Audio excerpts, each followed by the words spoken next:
my name is Puneet. I'll explain the accent first.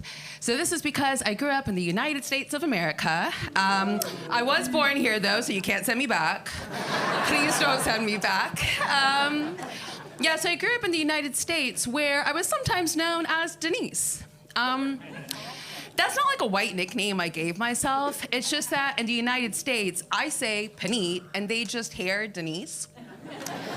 But they also hear that people like me come to their country to steal from them. So I thought, fuck it, I'll steal a white name.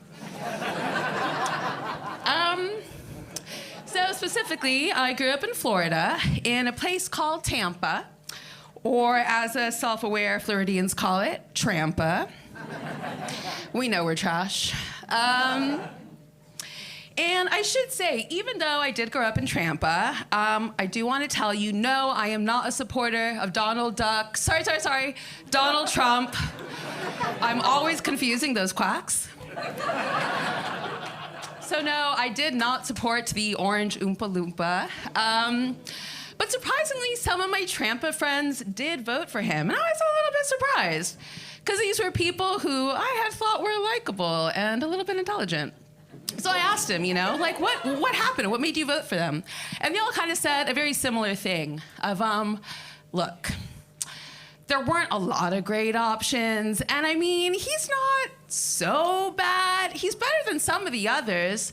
And you hear that, and I'm thinking, it kind of sounds like an abusive relationship, Like, they're like, okay, look, I know he took my voice and my rights and my critical thinking skills and my human decency, but he's thinking long term, like he's really good for the kids.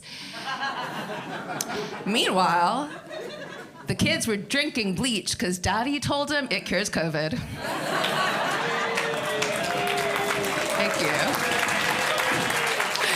So anyway, I moved to the UK hoping for saner politics. But it would seem that Willy Wonka's factory's gone global. At least we're kind of in the same boat. That boat is staying here. You are not sending me back. Looking at my notes, too. And of course, I've been here a few years, right? And there are some differences from life in Trampa to life in London. One thing that's really in my blood. Okay, so I went from living in Florida, the Sunshine State, to living in London, where I'm in a chronic state of vitamin D deficiency. And there are some terminology differences that really caught me out. Okay, so fancy dress. I know I went to school in Trampa, but I know what fancy means. I know what dress means. You put them together, right? No, you don't warn foreigners that a fancy dress party is a costume party.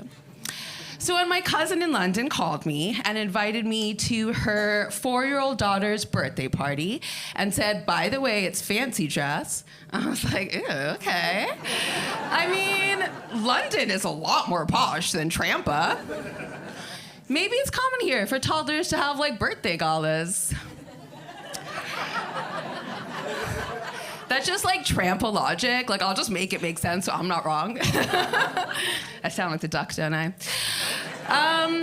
Another one that caught me off guard was school run. Because I'm American. We do not run unless we're running headfirst into an ill-advised political situation. But yeah, so I work with a lot of parents, and they would say, like, oh, I've just been on a school run, just been on a school run. And I was like, fucking hell, man. Parenting sounds exhausting enough as it is. What's with all this extra cardio that you English parents gotta do? And like, it kind of even put me off the idea of having kids, Like, you ever go to a park, and maybe you see someone single, looking a little bit scruffy, but they got a dog with them. And, they're having a good time. They're playing with their dog. And you're like, oh, I really want a dog. And then maybe you see a couple, right? You see a couple, a family. They got their kids. And the couple, they look a bit more put together. 2 incomes. And the kids are cute. They're kind of crying, kind of messy. And you look at them and you think, oh, I really want dual income and a dog. You guys have been great. I've been your Trampa Trash. Thank you.